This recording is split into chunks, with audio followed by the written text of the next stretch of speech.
Probably just made everybody in the Stein room sick when I flipped the camera upside down. We're actually going to put that kind of back in there. Oh, sorry. No, it's good. I got your chair through. So as a reminder, you'll want to post your questions. That should be good if you guys talk fairly loudly.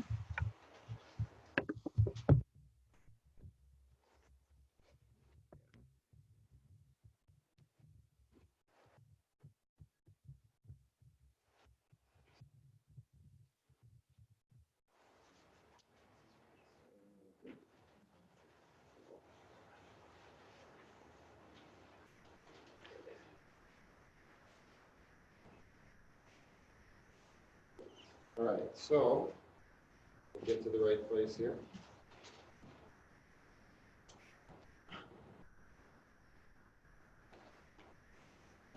All right, one of the popular ones here. One of Lee's post-Mystification theories was oak becoming more competitive on northern hardwood sites.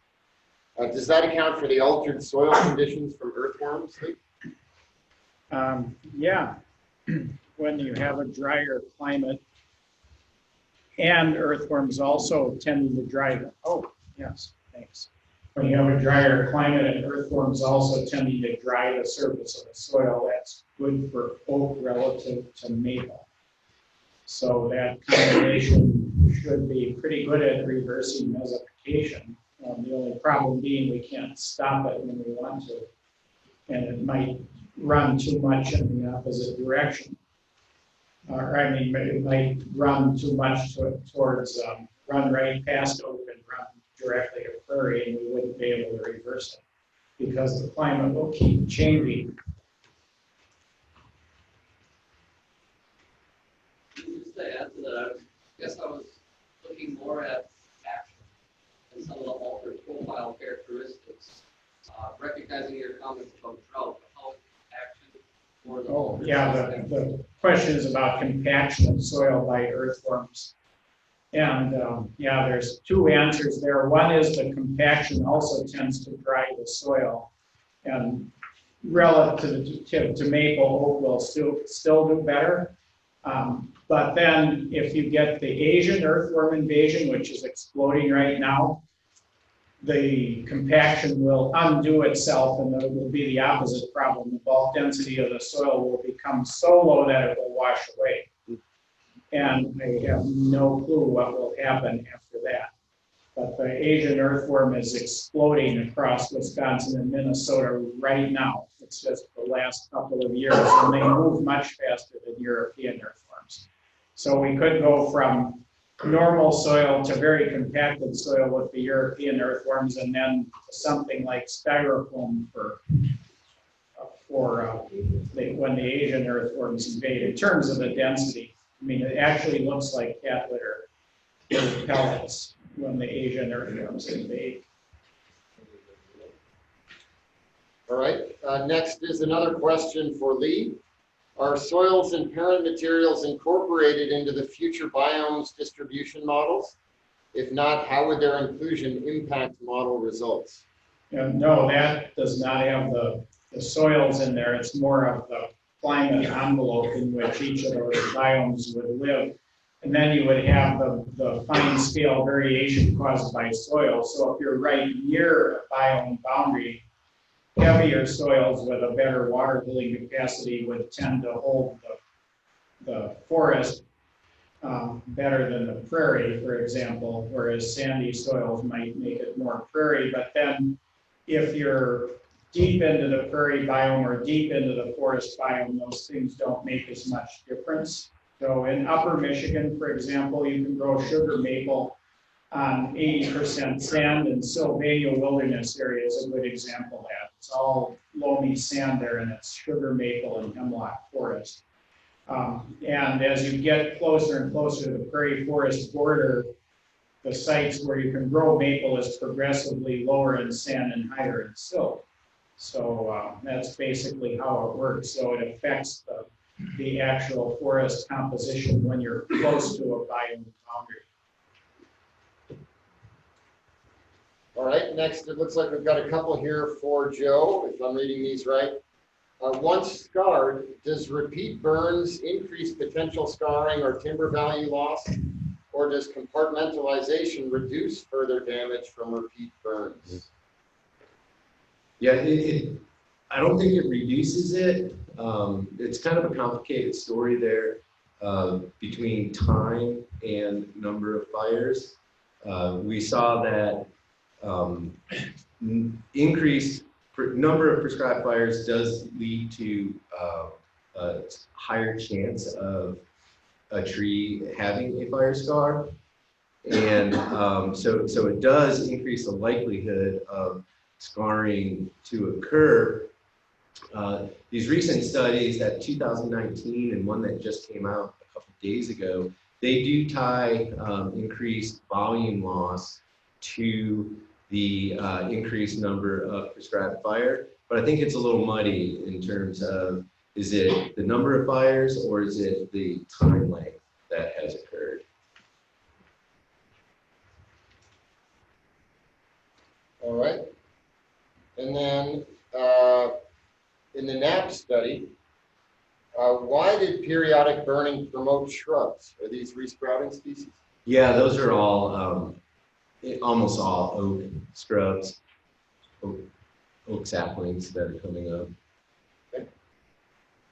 What influence or influences might Mystification have on invasive honeysuckles, Linicera species, in the understory of a mixed forest?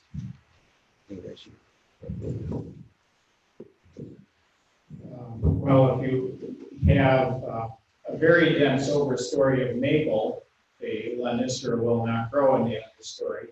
So it's when you have a little bit lighter canopy where you have more oak that you get that.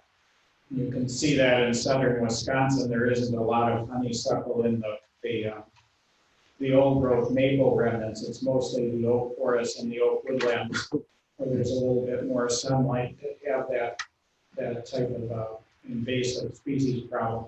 Same with buckthorn. It gets about a foot high in a maple forest and then it dies. There just isn't enough light there for it to survive. All right, bit of a disclaimer here, but recognizing this is an oak panel, question about speculating, how might the quality or value results from Joe's talk relate to pine forests or woodlands?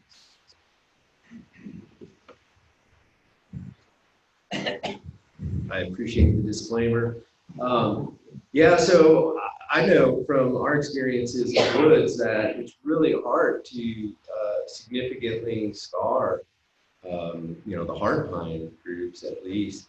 And I would suggest that the results that the realized value loss would be much lower in those pines.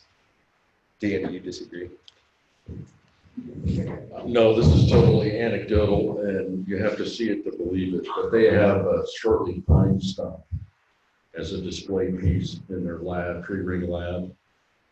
And this thing was cut by early settlers about this high off the ground, right at the top of a cat face that had like 30 fire scars on it that had received over 70 years. So despite that history of fire on that tree, the early settlers came in and they saw a product in it that was worth them cutting that tree down. And they only lost like 2 feet out of the butt log. So that's one observation, totally anecdotal, but you can take it to the bank.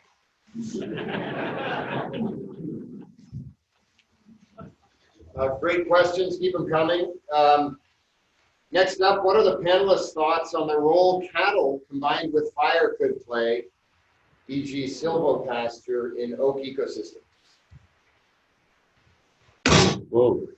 And speakers, it's best if you hold it kind of right here. Maybe a little higher, Dan, but there you go. Give that a try. I think it turned off in the fall. What? Okay. Sure how to turn it on. Press and hold. Well, I'll do it again. I could break anything. There you go. Cattle, the role of cattle. It's a very intriguing question. And, just the role of the ungulate. Historically, it was there, bison, elk, deer. Of course, we have deer now, too many damn deer. But, and then there's the, the role of domestic cattle and goats and stuff like that. And when we consider that most of our forest resource in this area is on private lands, why not, investigate the role of these ungulates in the management of these systems. And we're doing that very thing. Maybe Mike can chime in here on the details because he's leading this research, but we're looking at the combination of prescribed fire and goat grazing, very intensive grazing. We're not just letting them run all summer long in the woodlot, but the intent is to reduce the density of the sprouting woodies and to reduce their vigor, so that we don't have to burn so often, so that we can take our resources and go initiate restoration elsewhere. And so time will tell. That study's just getting underway, but I think there is a role, whether or not you can manage it the way you need to get your other resource goals. There's a lot of concern about, harm to the native flora, the forbs, the goats would eat, but you can kind of control these things by the timing, duration, seasonality, browse in the dormant season. They eat the woodies, not the ground flora. There's a lot of nuances to how you manage an ungulate in the restoration and sustaining of these natural communities. Yeah, I'll say a couple words about it, even though I don't know anything about it. Actually, in Nerstrand Bigwood State Park, which is in southern Minnesota, it was assembled from many different ownerships, some of which had cattle grazing and some of which didn't. And 60 years later, there's still lower diversity in the ones that had cattle grazing. So that's definitely a concern that we'd have to worry about. Certain herbs like trilliums and native orchids and so on. So it depends on your management goal. If that's important on your landscape native diversity, then you'd have to worry about that. And the study should try to quantify those impacts. I would just, whoever asked that question, I would just say, now these are prairie systems, but there's a lot of work done by Sam Bullendorf at Oklahoma State University, looking at bison and cattle grazing and fire and its effects on biodiversity, native plants, songbird habitat.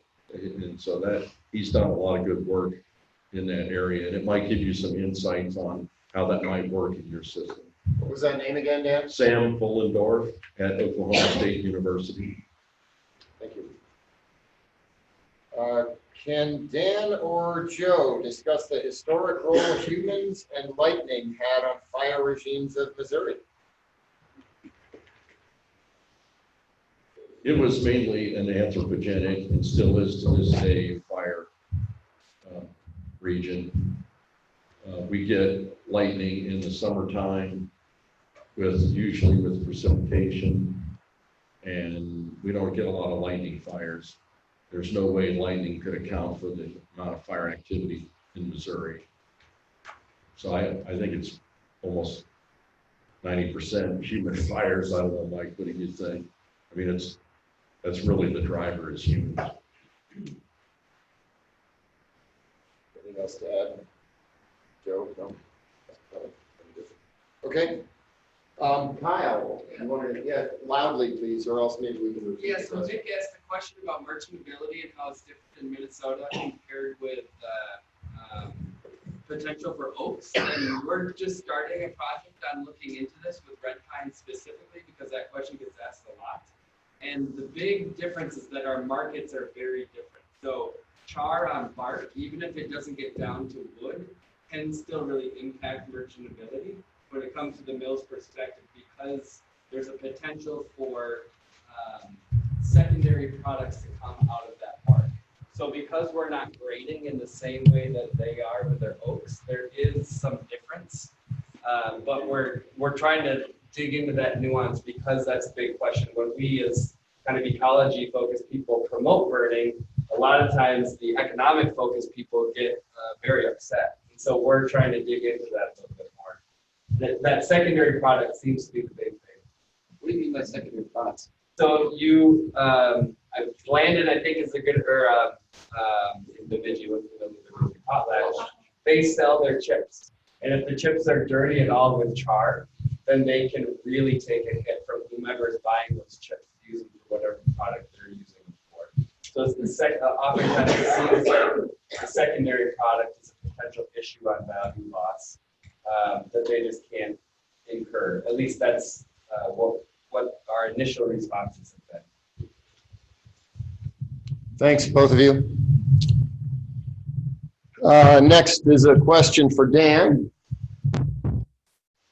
Dan, what parameters or information would you need to develop a graph similar to the photosynthetic rates / stocking percentage, similar to the one in your presentation?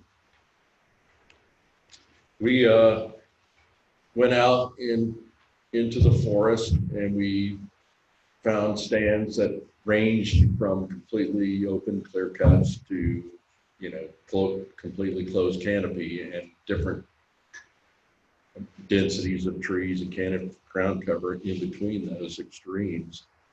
And then we, measured, the overstory to get basal area, tree density, and then we measured light in the understory using, a Lycor photosynthetic, measurement instrument.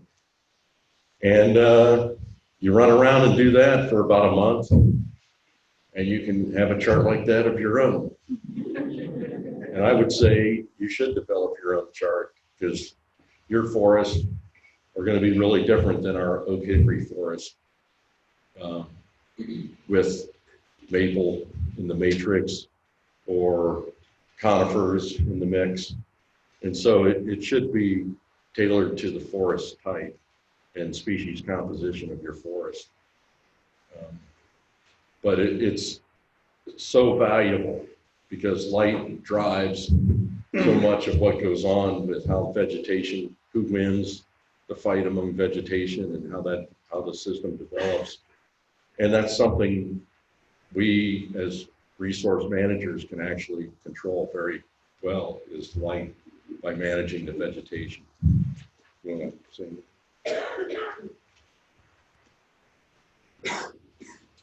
All right, next, probably for Joe. Any thought on how much volume would be lost if the logger bucked to grade to make veneer from the bottom log? Yeah, it would, obviously just be a geometric equation based on the height. And for the most part, for it to be for the veneer, we don't run into these situations very often where you're going to have tall fire scars in a place where you are pulling veneer out of the woods. And so I think it's a rarity. And if that does occur, then certainly, it would be just the height of the scar. And when you're talking about these high dollar products, it would tend to be relatively low amount of loss, I would imagine.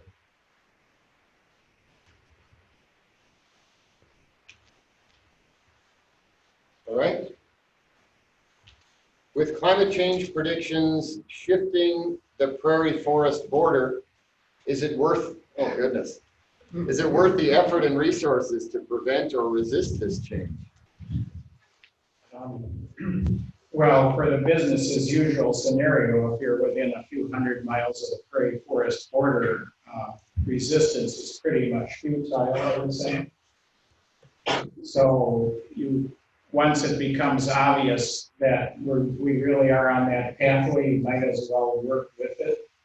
It's going to be really hard to maintain forests if we go into a climate that dramatically favors grasslands. So, yeah, I mean, we don't have to go on that pathway. I mean, as a society, it seems like we will. But, yeah, I wouldn't try to resist a change that big. And if you're on shallow to bedrock soils like northern Minnesota or very sandy soils, it might even switch faster and before you even have fully switched to a grassland climate. And furthermore, it might come in advance of the actual climate mean, the average climate supporting grasslands, because you might get a 5 or 10 year period before the mean climate supports grasslands that would kill all the trees at once.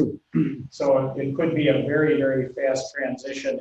And in addition to that, in the paleoecological record from northern Minnesota, we do have some instances where forests switch to grasslands in only 1 or 2 decades. So we know it can happen, and anything that happened in the past can happen again. All right, we're coming up on our end time, and I see one more question here, so if you have more, get them in. And I will mention as well that I have created another Q&A that has the label Firegem, general information, so F-I-R-E-G-E-N, so Slido, and then enter Firegem. The only question up there now is about dinner recommendations. So if folks are thinking about that or have places to recommend for tonight or want to see what others put in, you can do that. Again, it's Firegem. To what extent is soil compaction exacerbated or mitigated by earthworm invasion? Okay, well, European earthworm invasion compacts the soils. Usually if the bulk density, right, goes up 20 to 40% from what it started as when European earthworms invade. So that's already most of the landscape in southern Minnesota and probably half the landscape in northern Minnesota. And like I said, when the Asian worms invade, it goes the opposite way. You know, it's like making the soil into popcorn or styrofoam or something. So extreme swings in bulk density of soil is not something that I ever thought of, you know, when I was in college, but it's something that's happening now, to go very dense and then to very low density in the soils. So those are the impacts of earthworms.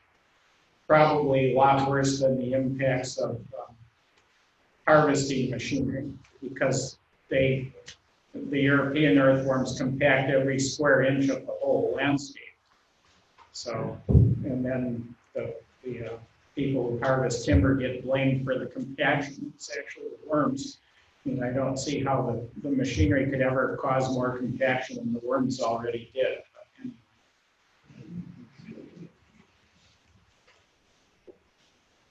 All right, well, let's thank our speakers.